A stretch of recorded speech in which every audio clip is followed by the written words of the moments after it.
मेरा साफ मानना है कि भ्रष्टाचार के विरुद्ध लड़ाई को अगर अंजाम तक पहुंचाना है तो कोई भी कार्रवाई के दायरे से बाहर नहीं होना चाहिए। कैसे जेल से ही फाइलों पर साइन किए जा रहे थे, जेल से ही सरकारी आदेश निकाले जा रहे थे। ये आरजेडी और कांग्रेस वाले कोई बेल पर बाहर है, कोई रेल के खेल में अदालत के चक्कर लगा रहा है। प्रधानमंत्री हो या मुख्यमंत्री या फिर कोई भी मंत्री, उसे गिरफ्तारी के 30 दिन के अंदर जमानत लेनी होगी और अगर जमानत नहीं मिली तो 31वें दिन उसे कुर्सी छोड़नी पड़ेगी। इतने बौखलाए हुए हैं कि इस जनहित के कानून का विरोध कर रहे हैं। भाई और बहनों, आपके आशीर्वाद से, देश के अटूट भरोसे के कारण साल 2014 में प्रधानमंत्री के तौर पर शुरू हुआ मेरा सेवा काल, ये सेवा काल निरंतर जारी है। इतने वर्षों में हमारी सरकार पर भ्रष्टाचार का एक भी दाग नहीं लगा। जबकि आजादी के बाद कांग्रेस की सरकारें जो 60-65 साल तक सरकार में रही है, उनके भ्रष्टाचार की लंबी लिस्ट है।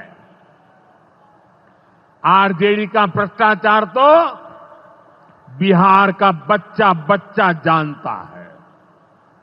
मेरा साफ मानना है कि भ्रष्टाचार के विरुद्ध लड़ाई को अगर अंजाम तक पहुंचाना है तो कोई भी कार्रवाई के दायरे से बाहर नहीं होना चाहिए। आप सोचिए, आज कानून है कि अगर किसी छोटे सरकारी कर्मचारी को 50 घंटे तक हिरासत में रख दिया तो अपने आप वो सस्पेंड हो जाता है। ड्राइवर हो, छोटा क्लार्क हो, प्यून हो, उसकी जिंदगी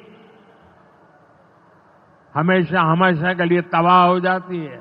लेकिन अगर कोई मुख्यमंत्री है, कोई मंत्री है, कोई प्रधानमंत्री है, तो वो जेल में रह करके भी सत्ता का सुख पा सकता है। ये कैसे हो सकता है? हमने कुछ समय पहले ही देखा है कि कैसे जेल से ही फाइलों पर साइन किए जा रहे थे, जेल से ही सरकारी आदेश निकाले जा रहे थे। नेताओं का अगर यही रवैया रहेगा तो ऐसे भ्रष्टाचार के विरुद्ध लड़ाई कैसे लड़ी जा सकती है? साथियों, संविधान हर जनप्रतिनिधि से ईमानदारी और पारदर्शिता की उम्मीद करता है। हम संविधान की मर्यादा को तार तार होते नहीं देख सकते। इसलिए एनडीए सरकार भ्रष्टाचार के खिलाफ एक ऐसा कानून लाई है जिसके दायरे में देश का प्रधानमंत्री भी है। इस कानून में मुख्यमंत्री और मंत्रियों को भी शामिल किया गया है। जब ये कानून बन जाएगा तो प्रधानमंत्री हो या मुख्यमंत्री या फिर कोई भी मंत्री, उसे गिरफ्तारी के 30 दिन के अंदर जमानत लेनी होगी और अगर जमानत नहीं मिली तो 31वें दिन उसे कुर्सी छोड़नी पड़ेगी।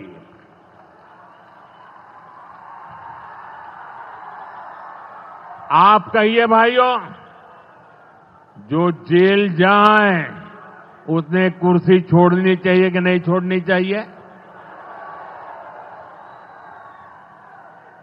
क्या वो कुर्सी पर बैठे रह सकता है क्या? क्या वो सरकारी फाइलों पे साइन कर सकता है क्या? क्या जेल में से कोई सरकार चला सकता है क्या?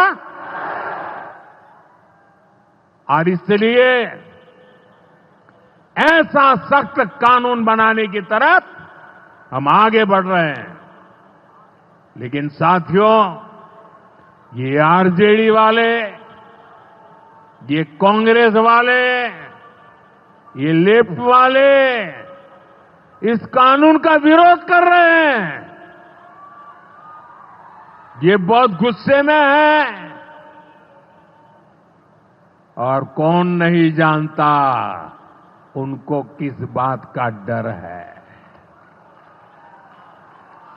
जिसने पाप किया होता है वो अपने पाप को दूसरों से छुपाता है, लेकिन खुद को भीतर से जानता है कि क्या खेल खेला है।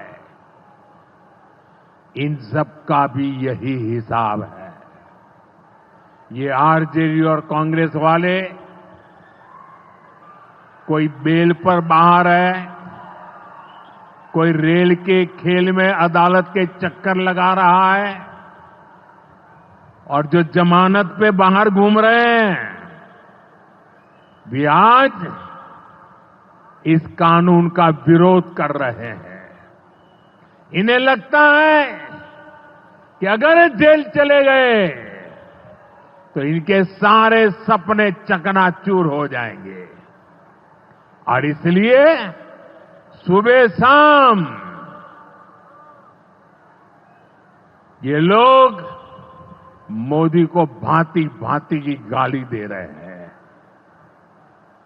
और इतने बौखलाए हुए हैं कि इस जनहित के कानून का विरोध कर रहे हैं। हमारे राजेंद्र बाबू, बाबा साहब आंबेडकर ने कभी सोचा भी नहीं था, कभी कल्पना भी नहीं की होगी कि सत्ता के भूखे लोग भ्रष्टाचार करेंगे और जेल जाने पर भी कुर्सी से चिपके रहेंगे। लेकिन अब भ्रष्टाचारी जेल भी जाएगा और उसकी कुर्सी भी जाएगी। भारत को भ्रष्टाचार से मुक्त होने का संकल्प देश के कोटि कोटि लोगों का है। ये संकल्प सिद्ध होकर रहेगा।